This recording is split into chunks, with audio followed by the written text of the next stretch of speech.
I discovered my son lying in a roadside ditch, barely conscious, his clothes shredded and clinging to his battered frame, his face grotesquely swollen, lips split and oozing blood. This was no mere accident, no unfortunate twist of fate. With the faint strength remaining in his broken body, he managed to whisper through cracked lips, "Dad." It was Melissa's father. Then, in a voice laced with pain and defiance, he added, "He said our blood is too low class, too common for real success." A volcanic rage erupted in my chest, a fury I hadn't felt since the day we lowered my beloved wife into the cold earth. Thomas Harrington had not only assaulted my son's body, he had attacked his spirit, his dignity, and nearly snuffed out his life. He had dared to lay hands on my boy. Now, I swore to myself, I would tear his carefully constructed world apart, brick by brick. Have you ever been forced to confront someone with immense power who believed your humble origins made you beneath them? Tell me in the comments below. Before we go on, please subscribe to the channel and let me know what city you're watching from. I'd love to hear your own stories of courage, of standing tall when the odds seemed impossible. The phone call came at exactly 7:30 in the morning, just as I was pouring my first steaming cup of coffee into Laura's favorite blue mug. A stranger's calm but urgent voice cut through the quiet kitchen. We found a young man badly injured on Route 12 just outside Willow Creek. When the caller spoke my son's name, Zachary, the mug slipped from my numb fingers and shattered against the linoleum floor, coffee splashing like dark blood across the tiles. I don't remember hanging up or grabbing my keys. I only remember the roar of my engine and the blur of autumn fields as I pushed my old pickup past 90 miles an hour, my heart slamming against my ribs with every desperate mile. Willow Creek had always been a peaceful small town in Iowa, the kind of place where neighbors knew each other's dogs by name, and the biggest local controversy was whether the Willow Creek Hawks would finally make it to the state championships. October mornings typically carried the crisp scent of burning leaves and the rhythmic thump of the high school marching band practicing in the distance. But that morning, instead of harmony, I found myself kneeling in the gravel beside my unconscious son, cradling his head and dialing 911 with shaking hands. At Willow Creek General Hospital, I paced the sterile, fluorescent-lit hallways like a caged animal, my boots echoing against the polished floors. Zachary had always been extraordinary, even as a child. While other boys his age were glued to video games, he was out in our garage, dismantling old radios, toasters, anything with circuits, and reassembling them into something better, something that worked more efficiently than before. His mother, God rest her gentle soul, used to watch him with shining eyes and say, "That boy has magic in his fingers. Maxwell, he's going to create something wonderful someday." Laura had been gone 12 years now, taken by cancer far too young. But in that hospital corridor, I could almost hear her voice again, steady and full of faith. When Zachary finally stirred and opened his bruised eyes, the raw pain I saw there wasn't just physical. It cut straight through my heart like a blade. "Dad," he rasped, his voice rough and strained, barely audible over the beeping monitors. "I'm here, son." "You're safe now," I said, gently squeezing his hand, careful not to hurt him further. "Can you tell me what happened?" Zachary struggled to sit up, wincing with every small movement, his face contorting in agony. It was Thomas Harrington. Dad, Melissa's father. The name fell from his lips like poison. He wanted me to hand over everything I've been working on for the past 3 years. My blood pressure skyrocketed. Thomas Harrington was Willow Creek's version of royalty. He owned half the commercial buildings downtown, sat on every influential board from the Chamber of Commerce to the Hospital Foundation, and had more money than most folks could count in a lifetime. But I had never, not in my wildest nightmares, imagined him capable of this kind of brutality. What exactly did he want? Zachary, I asked, my voice tight with barely controlled anger. My son looked away, his jaw clenching against the pain. Something incredibly valuable. Dad, something that could change the entire energy industry. He gestured weakly toward his battered face, the purple bruises blooming across his cheekbones. When I refused to just sign it away, his men made their point very clear. The rage building inside me was a living thing, coiling and ready to strike. The same helpless fury I'd felt at Laura's funeral. This wasn't just about business or money anymore. This was about a man so powerful, he believed he could crush anyone who dared stand in his way, anyone who dared to dream beyond their station. He said something else. Dad, Zachary continued, his voice dropping to a haunted whisper. He said poor people don't deserve to own valuable things, that families like ours should know our place and be grateful for whatever scraps the rich decide to throw our way. Those words hit me like a sledgehammer to the chest. In that moment, I realized this fight wasn't just about Zachary's invention or Thomas Harrington's greed. This was about dignity. This was about respect. This was about the fundamental American right of every person to pursue their dreams, no matter how modest their bank account. Zachary suddenly grabbed my arm with surprising strength, his fingers digging into my sleeve. Dad, I think we're in far more danger than we realize. The drive home from the hospital felt endless, Zachary's warning echoing in my mind like a death knell. Once we were safely inside our modest two-story house on Maple Lane, I helped him settle into his favorite worn recliner in the living room and pulled up Laura's old wooden rocking chair beside him. Now, I said, my voice steady despite the storm inside. I need you to tell me everything, from the very beginning. If we're in danger, I need to understand exactly what we're dealing with. Zachary's eyes, despite the swelling and the pain, grew brighter as he began to speak about his work. Dad, do you remember when I was 13 and I rewired the entire garage electrical system so Mom could run her sewing machine at the same time you were using the welder? I couldn't help but smile, even through the tension, How could I forget your mother was so proud she told everyone at church for months? She said that night. Zachary doesn't just fix things. Maxwell, he makes them better. Someday, that boy is going to change the world. Zachary's voice grew stronger, fueled by memory and passion. I think about Mom's words every single day. Dad, they're what keep me going. I felt Laura's presence in the room, as if she were sitting right there with us, nodding in quiet approval. What I've been developing, Zachary continued, leaning forward despite his injuries, is a revolutionary renewable energy storage system. It's a super-efficient battery that can store solar and wind power for months, not just hours. It could keep entire neighborhoods powered during prolonged outages.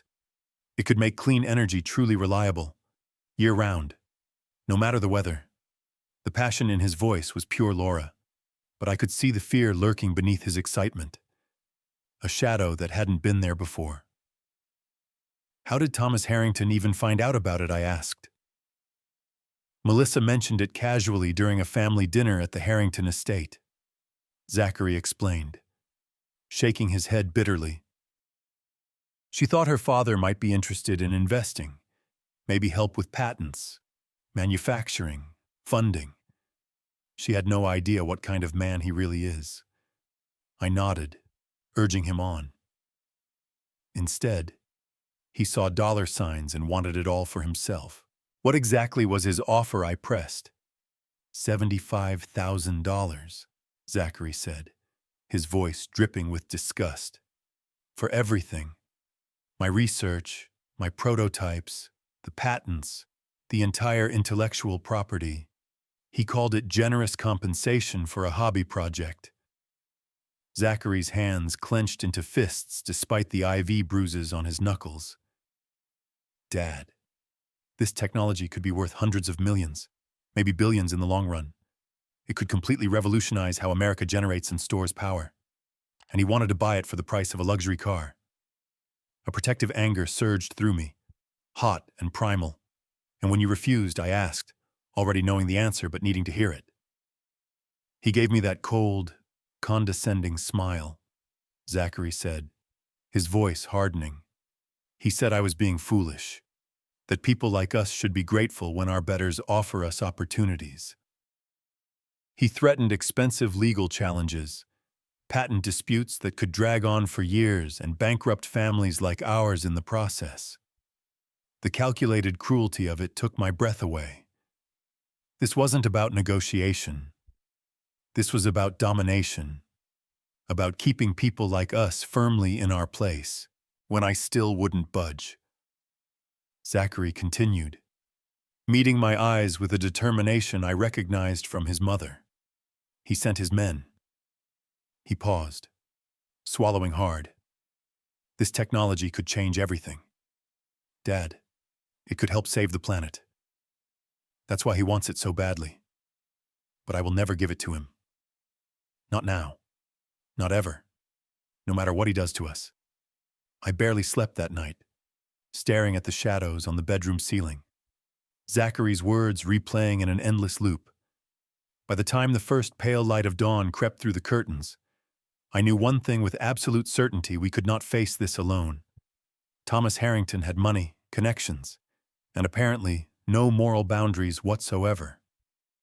We needed someone who understood how to navigate the kind of darkness that men like Harrington thrived in. That's when I thought of my older brother, Victor. Victor had served 3 combat tours in Vietnam, then spent 35 years as a detective in the Davenport Police Department before retiring to his small farm just outside Willow Creek. If anyone could help us chart a course through this nightmare, it was him. I called him at 6 o'clock sharp, earlier than I'd ever dared before. Victor, I said the moment he picked up, his voice, gravelly from decades of cigarettes and shouting over gunfire, came through instantly alert despite the hour. Maxwell, everything all right? No, I said, my voice breaking for the first time. I need your help. Zachary's in serious trouble, and I don't know who else to turn to. There was a brief pause. Then, I'll be there in 40 minutes. True to his word. Victor's weathered blue Ford pickup rumbled into our driveway just as I was starting my 3rd pot of coffee. The strongest I could brew, at 72 years old. He still moved with the purposeful, economical stride of a man who had spent decades dealing with the absolute worst that humanity had to offer. We gathered around the same scarred pine kitchen table where our father used to spread out his carpentry blueprints and teach us that real men protect their families with their minds as much as their fists. Tell me everything, Victor said, pulling out the small, leather-bound notebook that was as much a part of him as his calloused hands and sharp blue eyes. I laid it all out: Zachary's invention, Harrington's outrageous demand, the brutal beating, the thinly veiled threats. Victor listened without interruption, his pen moving steadily across the page, his cop instincts fully engaged. When I finished, he leaned back in his chair and studied me with those piercing eyes that had interrogated countless suspects over the years. This isn't just a greedy businessman. Maxwell, he said finally, his voice carrying the weight of hard-earned experience. This is a predator. Men like Thomas Harrington don't rise to the top by playing fair. They get there by systematically eliminating anyone who threatens their empire. Zachary, who had been quietly listening from the living room, hobbled into the kitchen on crutches, his face still a map of bruises. What do you mean? Uncle Vic, he asked. Victor opened his laptop, an unexpected sight on a man his age, and began typing with surprising speed. I still have contacts in law enforcement, old colleagues who owe me favors. Let me do some digging on your Mr. Harrington. For the next hour, we watched in silence as Victor worked his network like a master conductor, phone calls to former partners, searches through public records and business filings, cross-referencing property deals with suspicious incidents reported in local papers. The picture that emerged made my blood run cold. "Look at this pattern," Victor said, turning the laptop screen toward us. "Over the past 18 years, at least 8 small business owners or property holders in the Willow Creek area have suffered serious accidents or sudden health crises shortly after refusing to sell to Harrington Properties." He clicked through a series of archived newspaper articles, each one more chilling than the last. There was a beloved local diner owner who died in a single-car crash just 2 weeks after rejecting Harrington's buyout offer. A family farmer who suffered a massive heart attack at 47, mere days after his wife turned down a land sale. A young software startup founder who simply disappeared one day, leaving behind only a cryptic note about family pressures and mounting debts. "This man doesn't just steal businesses or properties," Victor said grimly, closing the laptop with a soft click. "He eliminates obstacles. And right now, Zachary, you are the biggest obstacle he has ever faced." The kitchen fell deathly silent. The only sound, the steady tick-tock of Laura's old wall clock above the stove. For the first time, I saw Thomas Harrington not as a successful businessman or even a greedy opportunist, but as something far more dangerous, a sociopath who viewed human lives as mere entries in a ledger. "So, what do we do?" I asked, my voice barely above a whisper. Victor looked at both of us, his expression grave. "We need concrete, irrefutable evidence of his crimes, and we need someone who knows his operation from the inside. Someone close enough to..." The house phone rang, cutting through the heavy silence like a gunshot. We all froze, staring at the old rotary phone on the wall. "That might be our answer," Victor said quietly, a hint of anticipation in his voice. The voice on the other end of the line was soft, trembling, and unmistakably female. "Mr. Ellis, it's Melissa Harrington. I need to speak with you alone. It's about Zachary and what my father did to him." Victor raised an eyebrow, but I could see the wheels turning in his detective's mind. This was exactly the kind of inside connection we had been hoping for. "Where would you like to meet?" I asked, keeping my voice calm. "Riverside Park, by the old iron footbridge, in 90 minutes. Please, Mr. Ellis, I can't live with myself knowing what he's done." The line went dead, leaving the three of us staring at each other across the kitchen table in stunned silence. "Could be a trap," Victor warned, though his tone suggested he didn't truly believe it. "No," Zachary said firmly, his voice stronger than it had been since the attack. "Melissa is nothing like her father. She's good. Dad, if she's reaching out, it's because she wants to help. She has to." 90 minutes later, I found myself walking through Riverside Park, the same park where Laura and I used to bring Zachary to feed the ducks when he was little more than a toddler. The October afternoon was crisp and golden, with leaves in shades of amber and crimson crunching under my boots as I made my way toward the historic iron footbridge that had spanned the gentle river since the 1940s. Melissa was already waiting, sitting on one of the weathered wooden benches that lined the path. She looked smaller than I remembered, somehow fragile in her dark navy peacoat, her usually perfectly styled blonde hair pulled back in a simple, practical ponytail. When she saw me approaching, she stood up quickly, her hands clasped tightly in front of her as if in prayer. "Mr. Ellis, thank you for coming," she said, her voice steady but her eyes betraying a storm of guilt and anguish. "I need you to know that I had absolutely no idea what my father was planning. When Zachary came home, when I saw him beaten like that..." She paused, taking a shaky breath that seemed to rattle her entire frame. I have never been so ashamed to carry the Harrington name. I sat down on the bench, gesturing for her to join me. Tell me what you know.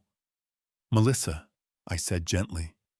She sat, leaving a respectful distance between us, as if she didn't deserve to be too close to someone whose family her father had so grievously harmed. Growing up in that house, she began, her voice low, I always wondered about Dad's business deals. Competitors would suddenly decide to sell their companies for far less than they were worth. People who opposed his development projects would face sudden financial troubles, or health problems, or worse. Her voice grew even quieter, barely audible over the soft rush of the river.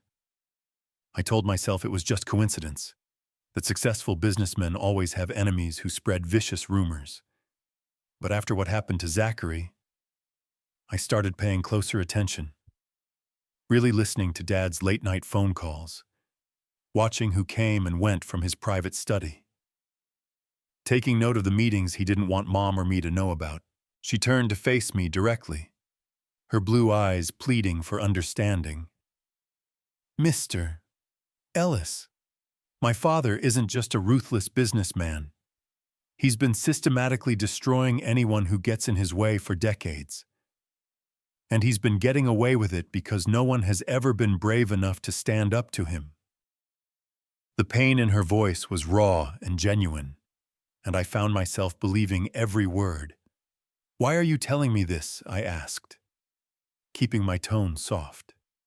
Because I love Zachary, she said simply, without hesitation. And because I cannot stand by and watch my father hurt more innocent people. I've been complicit through my silence for far too long. She reached into her coat pocket and pulled out a small, ornate brass key. This is to my father's private study at the estate. He keeps files there, detailed records of payments to certain individuals, photographs, documents that prove everything he's been doing.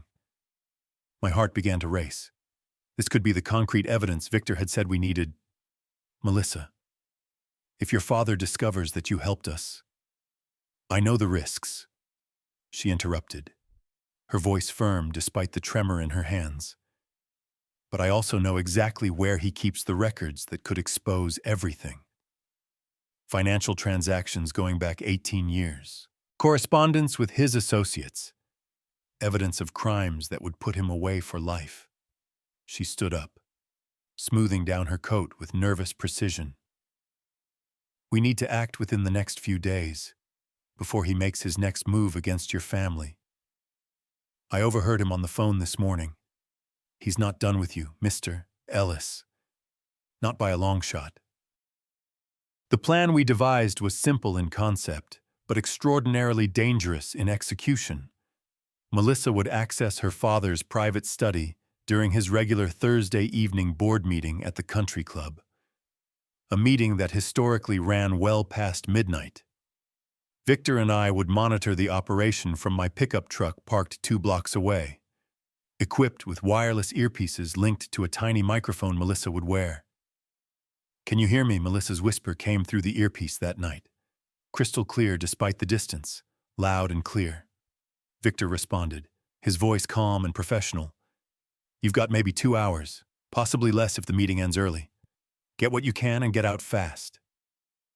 The Harrington estate loomed against the starless sky like a Gothic fortress, all sharp angles and cold stone, through high-powered binoculars. We watched Melissa's silhouette move through the darkened hallways, guided only by the faint glow of her phone's flashlight. I'm at the study door, she whispered, the soft click of the key turning in the lock audible through the mic. My hands were sweating so badly I could barely keep the binoculars steady. I'm in, she breathed. Oh my God. Dad, there are so many files. For the next hour, we listened in tense silence as Melissa worked methodically through her father's meticulously organized records. The picture she painted with her hushed updates made my stomach churn with disgust and horror. There's an entire filing cabinet labeled acquisitions, she reported. But these aren't normal business deals. There are photographs of families being forcibly evicted from their homes, payments to someone called the Fixer, medical records that don't make any sense, Autopsy reports with questions circled in red ink. Victor and I exchanged grim looks in the dim light of the truck's cab. The disappeared families, the convenient accidents, all documented in chilling detail, like a twisted corporate ledger. I'm copying everything I can to a USB drive. Melissa continued, her voice growing tighter with every discovery. Taking photos with my phone as backup. These payments go back 18 years. Dad, names I recognize from town. The Millers. Their farm was supposedly sold voluntarily after a bad harvest. The O'Connors.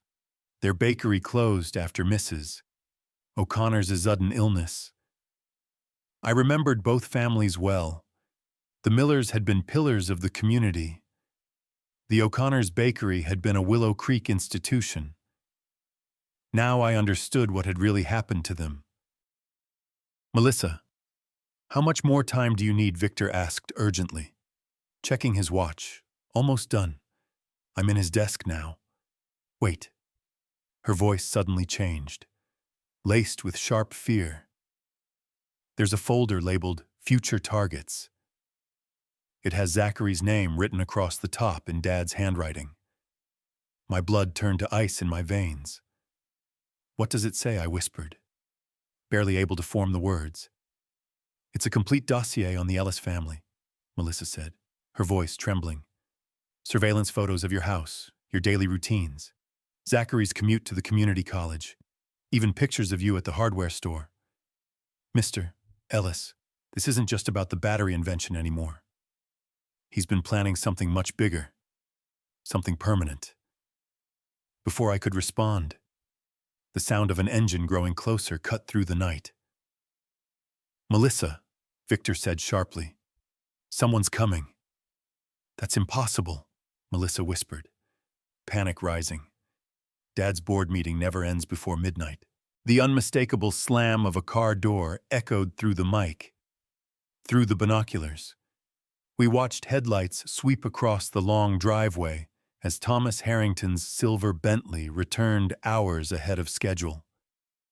Dad's back early, Melissa said, her voice now tight with terror. I need to get out now. Can you make it to your room without being seen? Victor asked. I don't know. He always checks his study first when he gets home unexpectedly. If he finds me here. The front door of the mansion opened with a heavy thud. Thomas Harrington's tall silhouette appeared in the doorway, already striding purposefully toward the office wing. Melissa, move now, I whispered urgently into the mic. Whatever it takes, get out of there. The phone call came at dawn the next morning, jolting me from a restless half-sleep filled with nightmares of shadows and violence. The caller ID showed an unknown number, but something deep in my gut told me to answer. Mr. Ellis. The voice was rough, nervous, unmistakably male. My name is Marcus Reed. I used to work for Thomas Harrington. We need to talk. About your son. About what Harrington is planning to do to your family. I can't live with this on my conscience anymore. 2 hours later, Victor and I walked through the thick morning mist toward St. Augustine's Catholic Church on the outskirts of Willow Creek. The old stone building had stood sentinel over the town since the 1850s, a place where generations of families had sought sanctuary, forgiveness, and hope. We found 2 men waiting in the very last pew, shrouded in shadow. The older one, perhaps in his late 50s, had deeply weathered hands and eyes that carried the weight of unspeakable acts. The younger man, likely in his mid-30s, kept glancing nervously toward the heavy wooden doors. I'm Marcus, the older man said, standing as we approached, his voice low. This is my brother, Caleb. We both worked for Thomas Harrington, though in very different capacities. Victor's detective instincts were immediately on high alert. What kind of work, he asked, his tone neutral but probing. Marcus's shoulders sagged under an invisible burden. I was what you might call a problem solver. For 10 years, whenever someone stood in Mr. Harrington's way. I made sure they reconsidered their position. Permanently, if necessary. The weight of his confession settled over us like a suffocating blanket. This man had been an active participant in the machine that had destroyed countless lives. "Why are you coming forward now?" I asked, struggling to keep my voice steady. "Because I have a daughter," Marcus said quietly, his eyes distant. "She's about your son's age. Mr. Ellis, studying engineering up in Chicago." When I heard what Harrington ordered done to Zachary, I saw my little girl's face instead of his. His voice cracked with raw emotion. "I can't be part of this anymore. I won't." Caleb spoke for the first time, his voice shaky but determined. "I worked in communications and surveillance, monitoring phone calls, planting bugs, recording conversations for insurance purposes. I have recordings of everything." He pulled out a small black digital recorder from his jacket pocket, his hands trembling slightly. Phone calls where Mr. Harrington discusses eliminating competitors, conversations about covering up accidents that were anything but accidental, payments to people to make problems, and people disappear. Victor leaned forward, his eyes sharp. "How recent are these recordings? As recent as last night?" Caleb replied. "After Melissa was in the study, Harrington made several frantic calls. He knows someone accessed his files. He's furious." My stomach dropped like a stone. "Is Melissa safe?" I asked. Fear for the young woman who had risked everything gripping my heart. "For now," Marcus said grimly. "But not for long.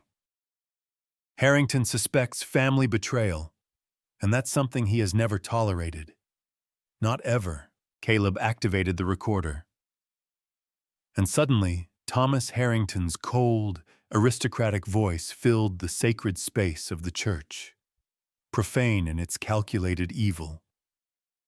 "The Ellis problem has escalated beyond simple intimidation. We need a permanent resolution, something that looks completely natural. I want the whole family handled. Father, son, and my traitorous daughter, if necessary." The recording continued with chilling, meticulous details about timing, methods, and cleanup procedures. It was like listening to a general plan, a military operation, except the targets were my loved ones. "When was this recorded?" Victor asked, his cop training keeping him focused despite the horror. "Last night, around 11:40, Caleb replied. "Right after he discovered his study had been breached." Marcus met my eyes, his gaze steady. "There's more. He's scheduled what he calls the final solution for tomorrow evening. He's bringing in specialists from out of state. People with no local connections who can make it look like a tragic accident. A house fire, perhaps. Or a carbon monoxide leak. Something untraceable." The church seemed to grow colder around us, the weight of the revelation pressing down. Tomorrow evening. Less than 36 hours to stop a triple murder. By 4 o'clock that afternoon, we had transformed the interior of St. Augustine's into a carefully orchestrated trap. Victor's old police contacts had provided us with professional-grade recording equipment, tiny microphones hidden throughout the sanctuary and candle holders, behind religious statues, even woven into the fabric of the altar cloth, like electronic guardian angels watching over our desperate gamble. "This is our one and only shot," Victor said, adjusting a nearly invisible microphone behind the large wooden cross above the altar. "If Thomas Harrington suspects anything, even for a second, he'll disappear, and we'll never get another chance to nail him." Zachary sat in the front pew, his bruises still vivid but his eyes burning with a fierce determination. "I should be the bait," he said for the third time that day. "It's my invention he wants. Let me confront him." "No," I replied firmly, remembering our grandfather's words about protecting family with wisdom, not just courage. Caleb knows how to talk to him, how to play his ego. You and I will be listening from the sacristy, ready to come out once we have every damning word on tape. The plan was elegant in its simplicity, but required perfect execution. Caleb would call Thomas Harrington and claim that the Ellis family situation was under control and that he was awaiting final instructions at St. Augustine's, a neutral location that wouldn't raise suspicion. The church's excellent acoustics would ensure every word was captured with crystal clarity by our hidden microphones. At 5:30 sharp, Caleb made the call from the payphone outside the church sacristy. "Mr. Harrington, it's Caleb. Everything is in position. The Ellis family is contained and waiting for your decision on how to proceed." Through our hidden earpieces, we could hear Thomas Harrington's cold satisfaction. "Excellent work. Caleb, I'll be there in 20 minutes. This needs to be handled properly. No loose ends. No traces back to me or my organization." As the sun began its descent, casting long shadows through the beautiful stained glass windows depicting scenes of sacrifice and redemption, we took our positions.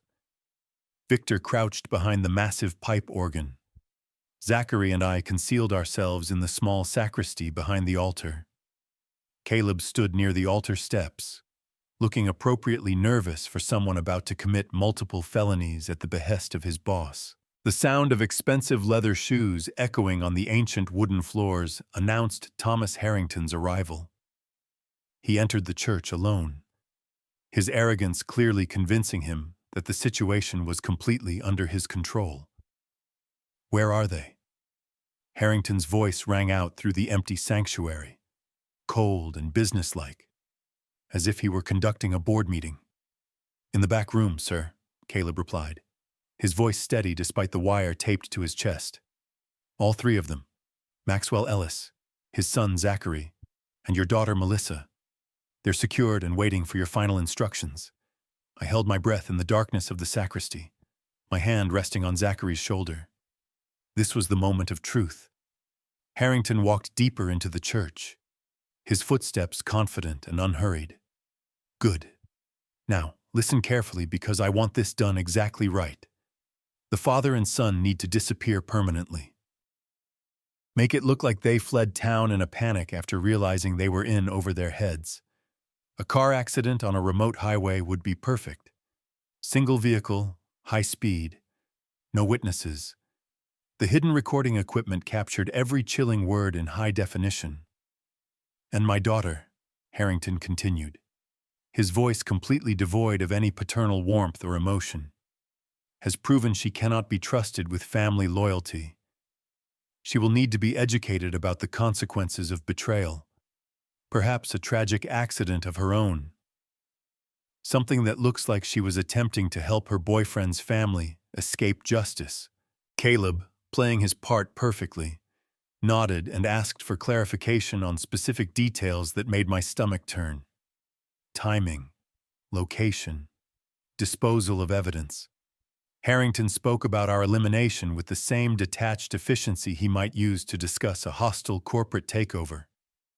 Calculating, methodical, utterly without conscience. "The most important thing," Harrington said, moving closer to the altar and thus closer to where Zachary and I were hidden, "is that nothing, absolutely nothing, can be traced back to me or my organization. I have built my reputation on being above suspicion, and I will not have it destroyed by a nobody garage inventor and his pathetic, low-class family." He paused, surveying the empty church with visible satisfaction. "Once this unfortunate business is handled, I will have complete control over that energy storage technology. The patents will be transferred to Harrington Enterprises. The profits will be mine, and no one will ever know how I acquired them. The world will simply see it as another brilliant Harrington innovation." Caleb cleared his throat nervously. "Exactly as planned.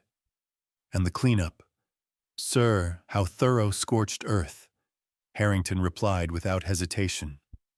"Make sure there is nothing left that can ever be traced back to me." The massive wooden doors of the church suddenly burst open with a thunderous crash, flooding the sanctuary with blinding white light and the deafening sound of multiple vehicles pulling up outside. FBI agents in full tactical gear streamed through every entrance, their weapons drawn, their badges gleaming under the sudden illumination. FBI, nobody move, hands in the air. The commands echoed through the sacred space.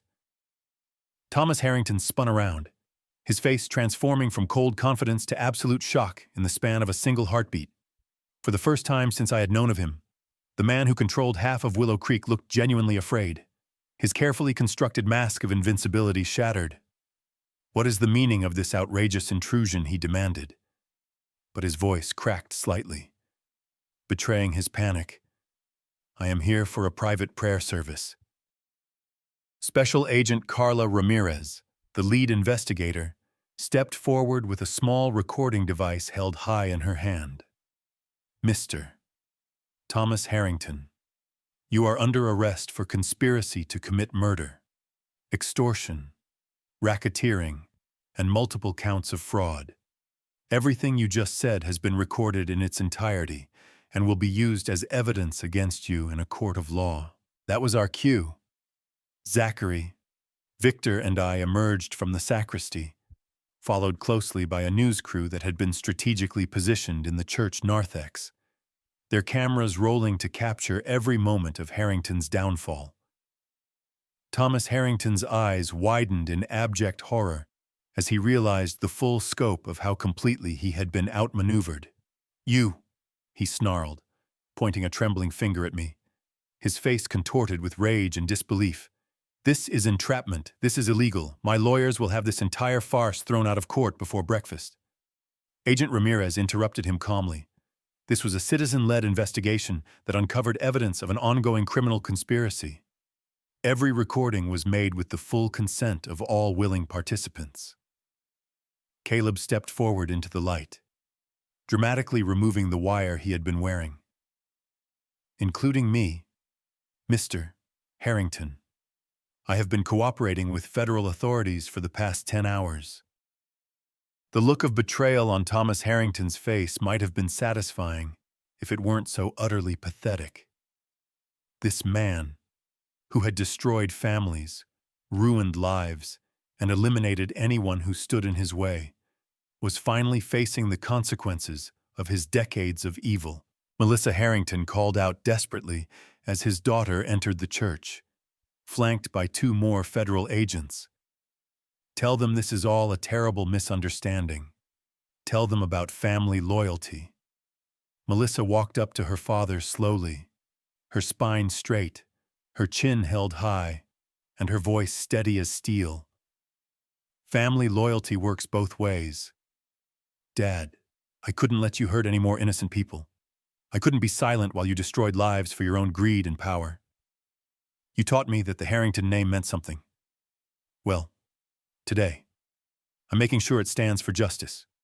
"You ungrateful little," Harrington started to scream, but Agent Ramirez cut him off sharply. "Mr. Harrington, you have the right to remain silent. I strongly suggest you exercise that right." As the stainless steel handcuffs clicked shut around Thomas Harrington's wrists, I felt an enormous weight lift from my shoulders, a weight I hadn't even realized I had been carrying for days.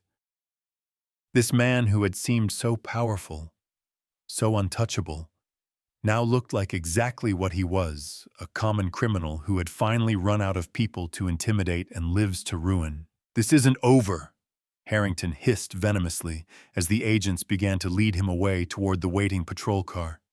"I have connections you cannot even begin to imagine. Judges, politicians, powerful people who owe me favors. I'll be out in a week. And when I am, you will all regret the day you decided to cross me." But his threats sounded hollow now, the desperate bluster of a man who knew, deep down, that his empire was crumbling around him. Zachary put his arm around Melissa as she began to cry. Not tears of sadness, but tears of profound relief and release. "It's over," he whispered to her, holding her close. "You did the right thing. You chose love over everything else." Agent Ramirez approached us as the last of the recording equipment was being carefully packed up by the technical team. "We'll need full statements from all of you," she said. "But I want you to know that this investigation is going to uncover a lot more than just the threats against your family. The evidence you've provided is going to help us solve cold cases going back 18 years. You've done something truly extraordinary here. As we watched Thomas Harrington's car disappear into the night, its red and blue police lights flashing against the darkness, I thought about Laura and what she would have said about this moment. She had always believed that good people, working together with courage and faith, could overcome any evil, no matter how powerful it appeared. 7 months later, I sat in the packed Willow County Courthouse, watching justice finally close its books on Thomas Harrington. The man who had once seemed untouchable now stood before the judge in an orange prison jumpsuit, his expensive suits and arrogant smirk long gone. Judge Margaret Evans, a no-nonsense jurist known for her fairness and integrity, delivered his sentence with grave finality. Thomas Harrington, for the crime of conspiracy to commit murder. You are sentenced to life imprisonment without the possibility of parole. For the additional counts of extortion, racketeering, and operating a criminal enterprise, you are sentenced to an additional 40 years, to be served consecutively. The gavel's sharp bang echoed through the courtroom like a thunderclap, and I felt Laura's presence beside me, as if she were nodding in solemn approval from wherever good souls go when their work on earth is done. Zachary squeezed my hand tightly from the seat beside me. His physical bruises had long since healed, but more importantly, the fear that had haunted his eyes had been replaced by something I hadn't seen since he was a young boy, pure, unadulterated joy. "It's really over, Dad," he whispered, his voice thick with emotion. "It's finally over." 4 weeks after the sentencing, I stood in the backyard of our house on Maple Lane, watching Zachary adjust his tie for the 3rd time under the crisp October sun. The afternoon was bathed in the same golden autumn light that had witnessed our darkest hours, now blessing our brightest moment. "Nervous, son?" I asked, a smile tugging at my lips. "Terrified," he admitted with a wide grin, but the good kind of terrified. Melissa appeared in the back doorway, wearing Laura's wedding dress, which we had carefully altered to fit her perfectly. She looked absolutely radiant, but more than that, she looked free. Free from the suffocating shadow of her father's crimes. Free to choose love over money. Free to build the kind of family she had always dreamed of, but never believed possible.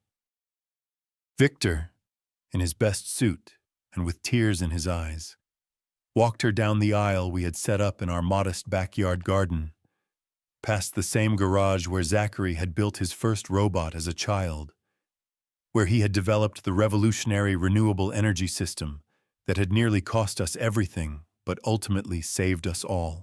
The technology had been successfully patented with the help of honest investors and sold to Great Lakes Renewable Energy Solutions for a sum that would secure Zachary and Melissa's future and the futures of their children for generations to come. But more than the money, it was the knowledge that Zachary's invention would help power American homes with clean, sustainable energy for decades that made his eyes shine with pride as he stood at the altar. Pastor Daniels from St. Augustine's, the very church where we had trapped Thomas Harrington, performed the ceremony. When Zachary and Melissa exchanged their vows, promising to love and support each other through whatever challenges life might bring, I thought about the long, harrowing journey that had brought us to this moment of grace. We had started as victims, frightened and overwhelmed by forces far beyond our control.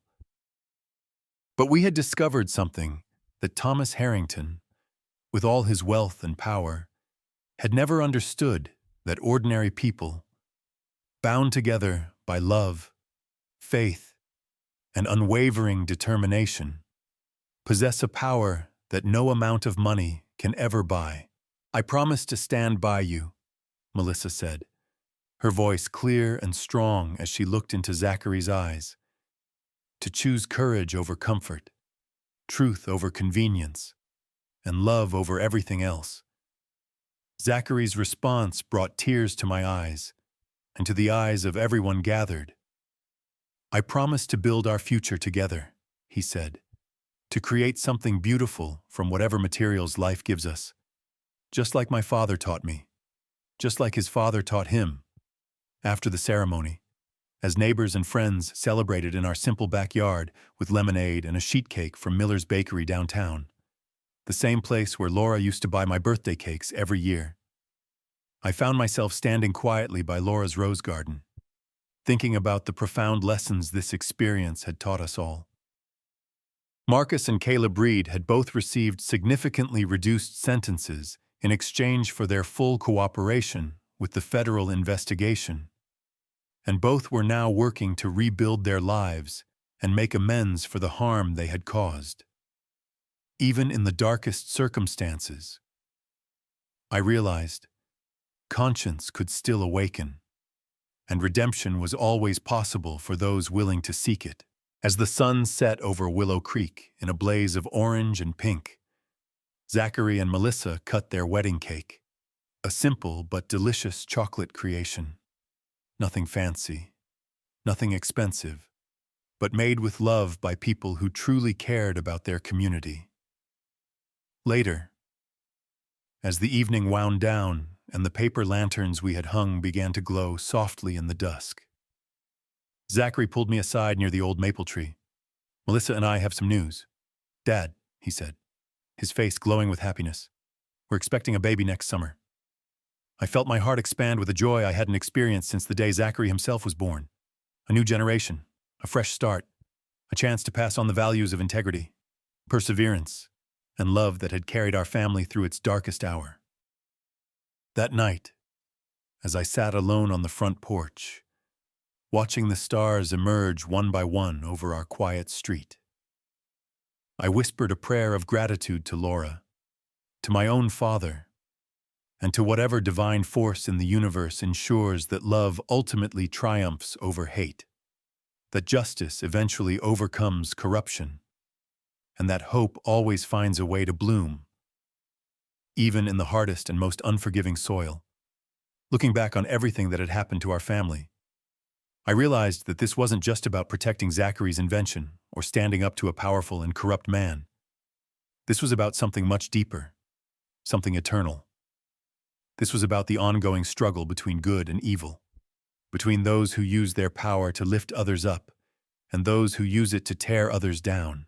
God works in mysterious ways, and I firmly believe He placed each person in our path for a reason.